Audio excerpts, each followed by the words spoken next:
Saludos, bienvenidos a nuestra clase sobre el Sermón del Monte. Mi nombre es Oscar García y soy uno de los pastores en la Catedral de la Esperanza. Hoy estamos en la parte 3 de nuestra serie de clases, así que si es la primera vez que te conectas con nosotros, qué bueno que estás aquí, pero te invito a que, ya sea que prefieras hacerlo ahora o después de haber visto esta, puedas accesar a nuestra página de Facebook las primeras dos clases en las cuales estuvimos diciendo algunas cosas introductorias, tanto del Sermón del Monte en general, que son los capítulos de 5 al 7 de Mateo, y también una introducción a lo que son las bienaventuranzas, que es la manera en que comienza el Sermón del Monte. Hoy, como continuación de lo que estamos haciendo, vamos a comenzar a ver las bienaventuranzas una por una y considerar qué nos está diciendo Dios aquí. Una de las cosas que estuvimos diciendo la vez pasada era que Jesús en las bienaventuranzas no parece estar interesado, al menos no principalmente, en darnos información, en darnos instrucciones, sino que más bien está buscando sorprendernos, está buscando movernos el piso, está buscando estimular nuestra imaginación, especialmente considerando lo que Dios está haciendo a la luz de estas palabras de Jesús de que el reino de los cielos se ha acercado. Y a escuchar las palabras de Jesús, vemos que Él no está apelando solamente a nuestro intelecto, sino también a nuestras emociones, nuestras actitudes, nuestros prejuicios, nuestras lealtades, y los confronta con el poderoso amor de Dios. Entonces, dijimos que nuestro discipulado tampoco se refiere o se debe limitar meramente a adquirir información o instrucciones, sino a ser formados, a preguntarnos qué significa esto de seguir a Jesús, qué significa que debemos permanecer en Él, qué significa que Jesús ahora vive en nosotros, que nos llama a seguirle, que nos da el poder del Espíritu Santo para ser testigos, para hacer señales al mundo, precisamente de que el reino de los cielos se ha acercado. Y dijimos también que Jesús es quien en su vida, especialmente mientras se acerca a su sacrificio en la cruz, se convierte en quien personifica las bienaventuranzas. Así que, viendo por un lado lo que Jesús está tratando de enseñarnos al sorprendernos con las bienaventuranzas y decirnos que las cosas están cambiando, y el hecho de que Jesús es el que personifica las bienaventuranzas, podamos preguntarnos, ¿y qué pasa con nosotros entonces? ¿Qué significa para nosotros? ¿Qué Dios nos está invitando a ver, a hacer, a cambiar, a vivir cuando escuchamos estas afirmaciones?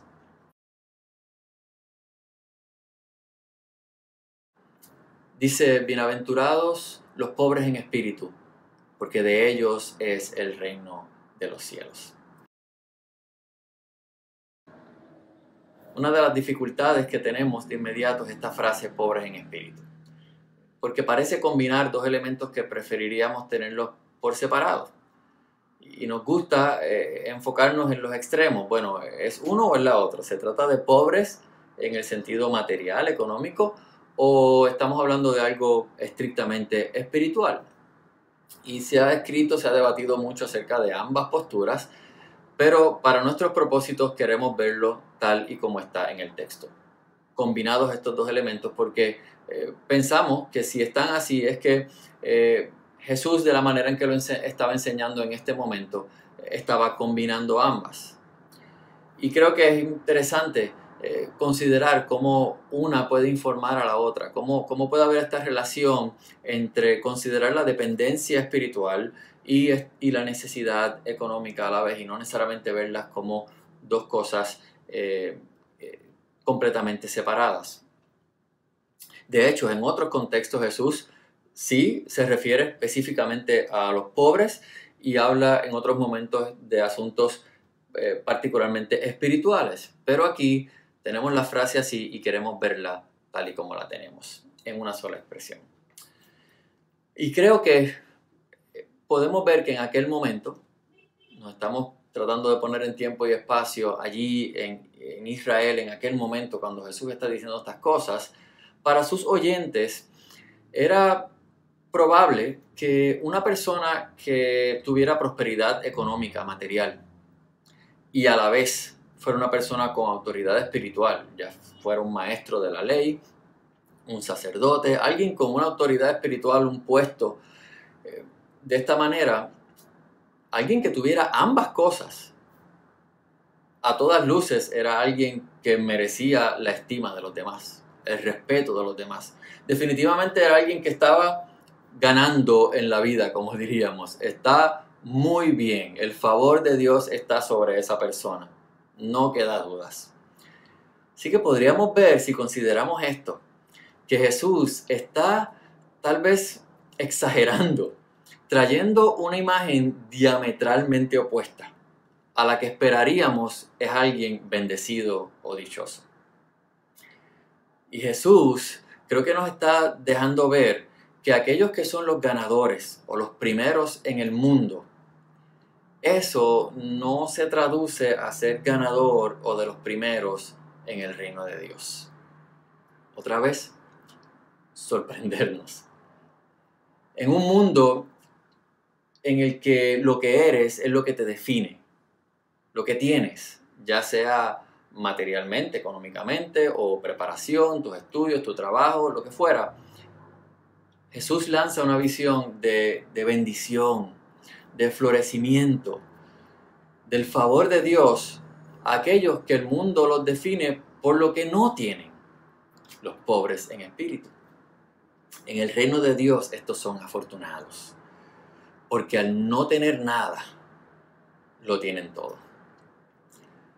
Dice que el reino de los cielos le pertenece y no es porque sean mejores o que se lo hayan merecido, sino porque Dios es así.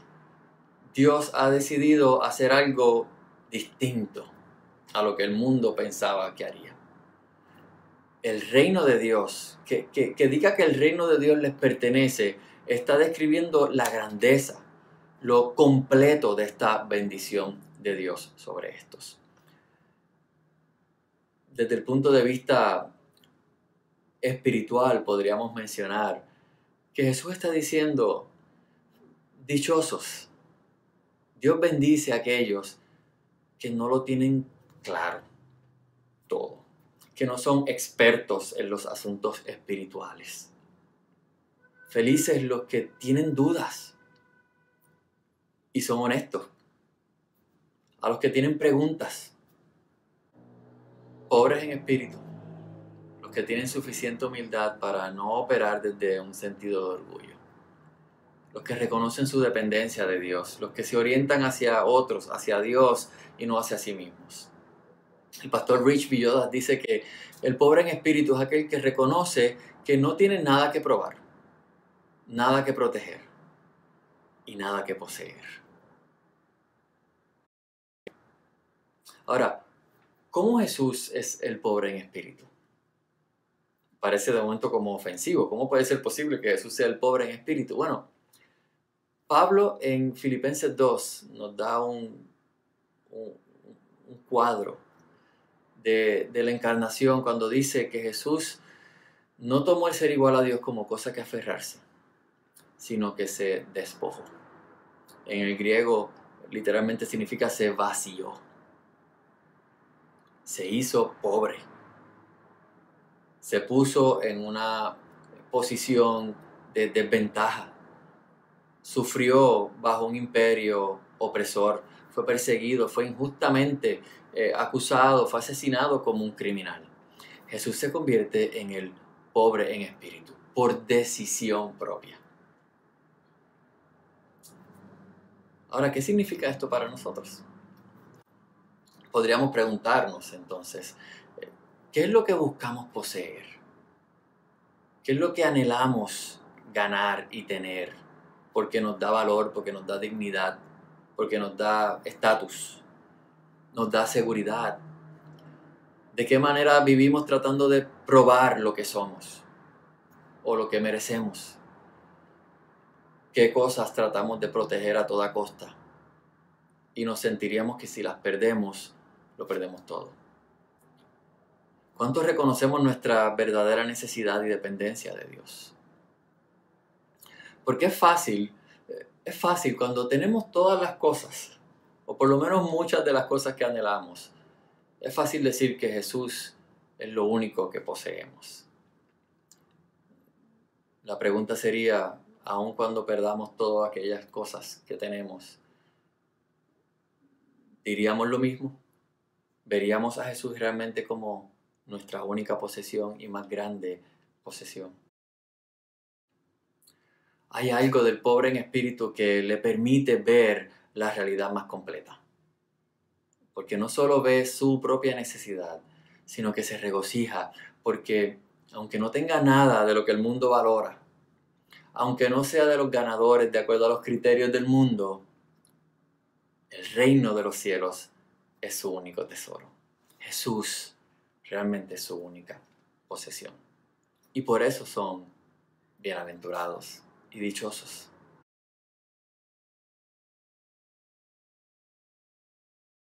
La segunda bienaventuranza dice, dichosos los que lloran, porque serán consolados.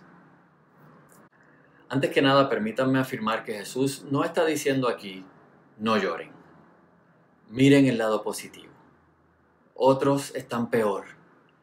Todo tiene un propósito. El sufrimiento es incómodo. Nos pone en una situación como que quisiéramos salir de ella inmediatamente. Y tendemos a buscar también sacar a aquellos que tal vez están sufriendo o llorando. Buscamos arreglar la circunstancia, cambiarla, porque nos incomoda estar ahí. Y le llamamos el problema del dolor o del sufrimiento. Y como lo llamamos problema, entendemos que lo que nos toca es resolverlo, arreglarlo, responder. Pero Jesús no parece, al menos en primer lugar, estar ofreciendo meramente una solución o una respuesta. O por lo menos no como nosotros pensaríamos. Jesús no está ofreciendo razones para que ya no lloren. Creo que lo primero que está haciendo Jesús es afirmando, validando, trayendo a la luz la realidad de aquellos que sufren, aquellos que lloran. Porque muchas veces los que lloran y los que sufren lo hacen a escondidas. Ya sea porque ellos mismos buscan aislarse o esconderse, o porque aquellos que no están llorando o aquellos que no están pasando por lo mismo buscan ignorarlos o no les prestan atención realmente. Porque hay algo en nosotros que cuando tenemos profundos deseos de llorar o sentimos que estamos sufriendo, a veces nos aislamos. No, preferimos estar solos. Muchos de nosotros, mucha gente en el mundo llora a solas. Y tal vez tú has estado ahí, o quizás estás ahí ahora mismo. Estás sufriendo. Ahora tal vez estás en un momento en el cual lo que haces es llorar, y muchas veces a solas. Y Jesús, una de las cosas que lo veo haciendo aquí es diciendo a los que lloran, a los que sufren, te veo, los veo. Tú piensas que nadie te ve. Y es posible que nadie más te vea, pero yo te veo. Es posible que hayan otros que pasen por alto que estás sufriendo. Yo te veo. ¿No es eso poderoso? A veces lo que más necesitamos en nuestro sufrimiento no es alguien que nos resuelva la situación, sino alguien que nos diga, yo te veo, valido lo que estás sintiendo. Es presencia. Y es justo lo que Dios hace. Pensaba en la historia de Abraham y cómo Agar, esta esclava que Sara, su esposa, le da para que tenga a través de ella descendencia, porque Sara no puede tener hijos. Y la historia presenta una tensión familiar difícil en la cual encontramos que finalmente en 2 ocasiones Agar es expulsada. Y en Génesis 16 y 21, para aquellos que estén tomando nota y quieran referirse a eso después, en estos 2 capítulos encontramos que ante el sufrimiento de Agar, a solas, ante su llanto, Dios se encuentra con ella. En ambos casos, cuando nadie más le escucha, Cuando nadie más la ve, Dios la ve. Y Agar se convierte en la primera persona en la Escritura en nombrar a Dios. Y precisamente lo llama el Dios que me ve. Hay algo de reconocer cuando Dios nos ve, especialmente en nuestro dolor, que tiene un poder para transformarnos. No porque nos resuelve todo el problema, sino porque Él se convierte en el consuelo. Su presencia ya hace un cambio grandísimo en nuestra realidad. Ahora, si pensamos en aquellos que están escuchando a Jesús en aquel momento, aquellos israelitas viviendo bajo la opresión y el control del Imperio Romano, y recordamos que en la historia Israel como nación, su historia estaba ligada hasta al evento del Éxodo, de cuando Dios los había liberado de la esclavitud en Egipto. Y esa historia de liberación empieza precisamente con Dios llamando a Moisés y expresándole lo que anhela hacer a través de él. Y precisamente le dice, he escuchado el clamor de mi pueblo. Un Dios que escucha el llanto, el clamor. Y siglos más tarde, cuando llega Jesús, Israel todavía, aunque sí está en su tierra, aunque sí tienen un rey y aunque sí tienen un templo, las cosas no son como ellos esperaban. Porque aunque viven en su tierra, ellos no son los que están en control de su tierra. El Imperio Romano controla. Aunque tienen un rey, no es necesariamente el ungido de Dios, sino un rey tirano. Aunque tienen un templo, como vemos muchas veces en los evangelios, se había corrompido.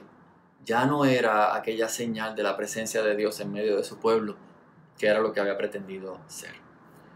Y en medio de esa angustia, en medio de ese sufrimiento, llega Jesús y dice, los veo.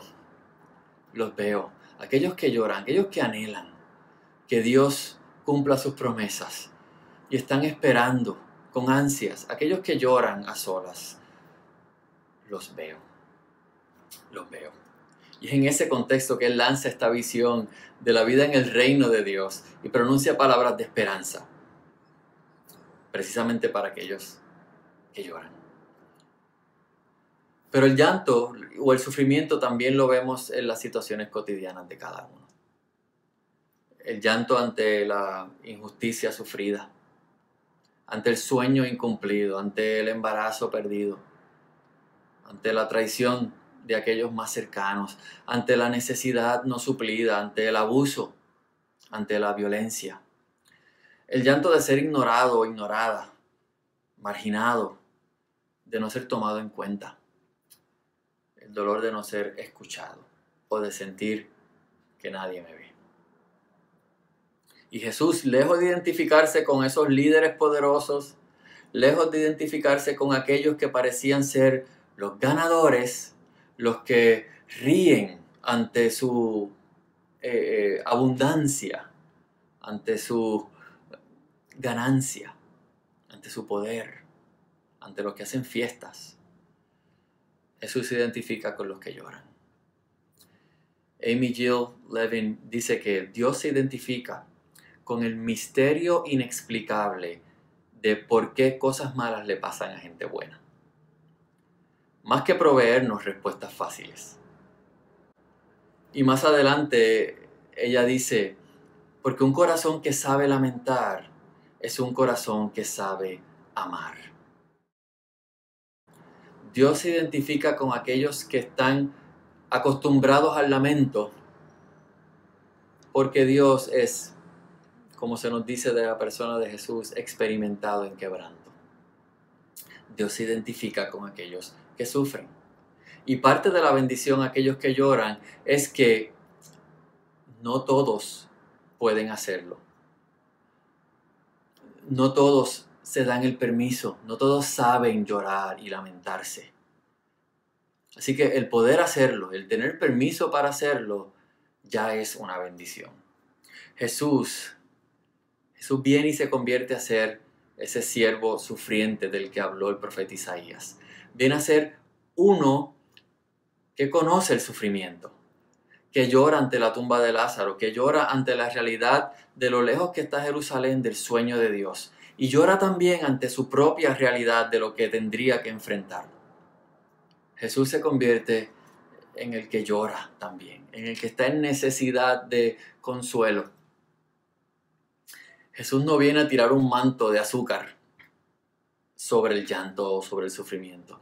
Jesús lo afirma, se identifica y se convierte en el que mediante su propio sufrimiento, su sacrificio y su victoria, tiene la potestad de convertirlo en gozo. Brian Sand dice que Jesús aquí está haciendo un importante anuncio a aquellos que, en lugar de encontrar maneras de evitar el dolor personal y la tristeza compartida, se han permitido ser formados por el dolor y el quebranto. Jesús dice, parece estar diciendo que son esos que han abrazado el trabajo real del luto y el lamento, porque en este mundo hay mucho que lamentar.